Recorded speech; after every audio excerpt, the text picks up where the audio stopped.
If you clicked on this video, you're probably a student, whether that be in middle school, high school, or even college. And you're probably trying to balance all of your schoolwork while somehow trying to find time to fit in activities like sports and hobbies, let alone have any time to actually breathe. However, for most young students watching this video, your school day usually ends with you coming home exhausted, crashing onto the couch and doom-scrolling for the next 4 hours. If this intro hit a little too close to home, you're in the right place, because today I'm going to give you one of the greatest blueprints to productivity that will be your guide for the years to come so you can achieve those goals you've been dreaming about since childhood. I've been perfecting this routine since back in 8th grade, where I would come home, sleep for 3 hours, scroll Instagram for 2 hours and finally try to cram all of my homework in the late hours of the night. As a result, I was getting inconsistent and low-quality sleep, which was resulting in an even greater lack of energy. This cycle went on for much longer than I'd like to admit, but now I'm ready to share the routine that took me 3 whole years to make, that lets you balance all of your activities while still letting you get a good night's sleep in the end. This video is going to cover the routine you should use on weekdays, however I will be uploading another video soon on a similarly structured routine to use on weekends. So sit down in a comfortable chair, get yourself a good glass of water as well as a pen and some paper so you can take notes, and let's get started. First off, let's talk about mornings. I could make a whole video about different morning routines because the hard truth is that there isn't just one morning routine that works for everyone. You need to find a specific personal routine that works for you. I am just here to give you an example of what personally helps me get the most productive work done later in the day. I would recommend waking up around an hour before you need to leave for school. As today's school system doesn't take into account most basic human needs, this will probably be pretty early for you. During this hour, I need you to avoid hitting snooze 5 times. You are going to get out of bed no matter how tired you are, because your alarm will be placed on the other side of your room. Once you've turned it off, don't sit back in bed. You are going to go to the bathroom to splash cold water on your face and drink 1 glass of water. This will tell your nervous system that the night is over, and it's time to start over again. At this time, it will probably still be dark outside, but you're going to open your window and breathe in some fresh air for 1 minute. During this time, I don't want you to touch your phone. Just think about what you want to and don't overthink things. Just take one single minute out of your morning to look outside at the view. Breathe deeply and let the cold air hit your face. This isn't a waste of time. This is my ritual that lets me understand that there is a whole wide world out there that is waiting for me to seize the day and make a difference.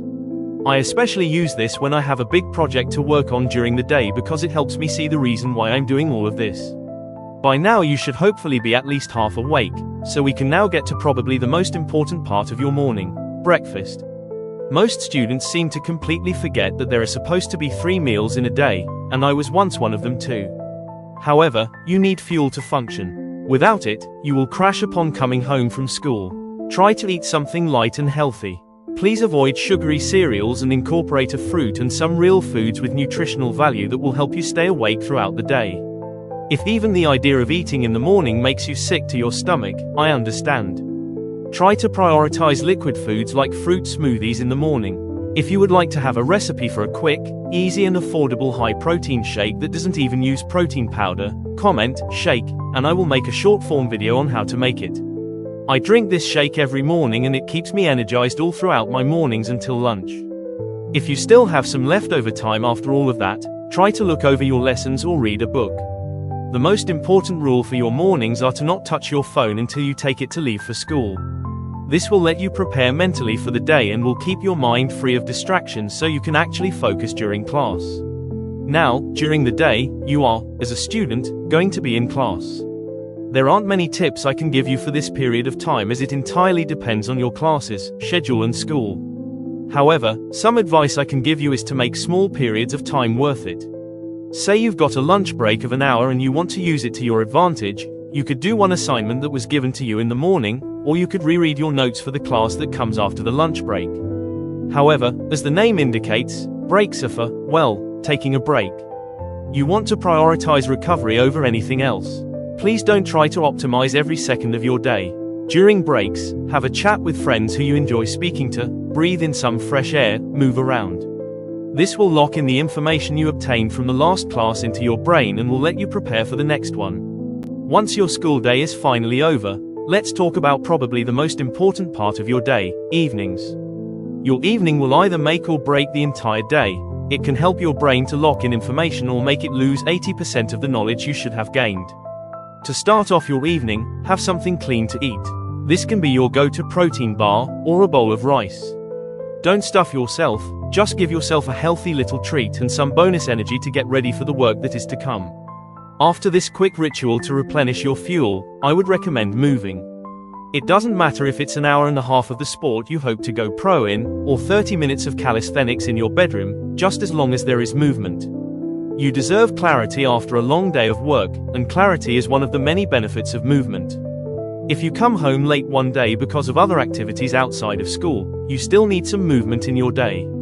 Even 5 minutes is better than 0. After this quick break, it is now time to get some work done. Not all of it if you have too much, but at least 1 or 2 assignments for the next day, or study half an hour for tomorrow's test. Try to get the assignment that you dreaded the most out of the way first so that you can take away the stress as early as possible. Now, it's time to eat dinner. You want to get a good amount of calories in while not stuffing yourself to get better sleep. As usual, eat clean and drink more water than you need to. Water is a superpower, your body is 80% composed of it. After dinner, it's time to finish your work. Hopefully by now you won't have too much of that to do as you will probably be tired physically and mentally. However, you are going to push through because you are capable. There will also be a reward that you will see coming soon to motivate you. Once you are finally done with your work, the day is coming to an end. Treat yourself to something you like. Watch an episode of the show you've been dying to catch up on. Call a friend or play a game of cards with your family. You are now even allowed, for the first time today, to scroll on your phone. However, don't do this for too long. Try to keep decompression time at around 30 minutes so you have time to clear your brain before the day concludes. Starting from now, your phone is off limits. You're going to need at least 30 minutes of calm to let your mind stop spinning. During this time you can meditate, read a book or do something that genuinely makes you feel relaxed. Again, these things are different for everyone and you will need to find your groove. To conclude this wonderful day, you are going to write down 3 wins of the day, followed by 3 things you are grateful for today. Then plan out tomorrow by writing down your most important tasks. It will only take a maximum of 15 minutes and will help you reduce stress by telling your brain that you've got everything all figured out for the following day. And now, the most important part of all, sleep. You want to aim for around 7 to 8 hours of sleep, or more if you are still a teenager who is growing. I know this part isn't easy, but implementing this routine will drastically improve your sleep. Make sure your bedroom is slightly cooler than normal, get into bed, and let yourself doze off. Sleep is the time when your body recharges, locks in the knowledge gained today and repairs your growing muscles. If you skip this, the entire routine I showed you in today's video will be pointless. To conclude, you want to let your mornings prepare you for your day and let your evenings and nights repair you so you can be ready for the next. Some golden rules are to eat clean, don't touch your phone in the early mornings and late evenings, and take time to breathe throughout the day to avoid burning out. If you enjoyed this video, please consider leaving a like and subscribing. If you have a specific video idea that you would like to see in the future, feel free to leave a comment so I know what you actually enjoy watching. Thanks so much for making it to the end, it truly does mean a lot. Stay strong, my brother.